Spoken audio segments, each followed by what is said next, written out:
चाहना हाम्रो चाहना के हो भने शुक्ला गण्डकी नगरपालिका भित्र कुनै पनि प्रकारका प्रकार हुन्छन् नि विवादका हैन, जग्गा सम्बन्धी अनि घरको साथ सम्बन्धी अनि सम्बन्ध सम्बन्धी धेरै प्रकारका विवादहरू छन्। ती विवादहरूलाई निरूपण गर्दाखेरि हामीले चाहिँ सकभर मेलमिलापकर्ताहरूबाटै उहाँहरूलाई चाहिँ सम्झौता गराउन पर्छ। किन भन्दा त्यसमा दुईटै पक्षको हित हुन्छ, दुईटै पक्षको जित हुन्छ, उहाँहरूको सम्बन्ध पनि कायम रहने गर्छ भन्ने हिसाब किताबले हामीले म्याक्सिमम केस हामीले मेलमिलापकर्तामै आफू त्यही इन्भल्भ भएर बसेर चाहिँ गरेको अवस्था छ।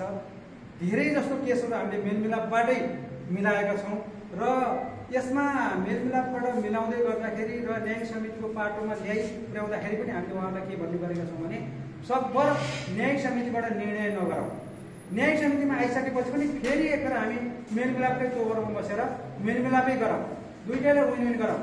म्याक्सिमम केसहरू हामीले त्यसरी चाहिँ समाधान गरेका छौँ। त्यसले गर्दाखेरि र हाम्रो मेन मूल उद्देश्य भनेको फेरि के हो भने शुक्ला गण्डकी नगरपालिकाको केसहरू सकेसम्म जिल्लामा जाँदै नजाओस्।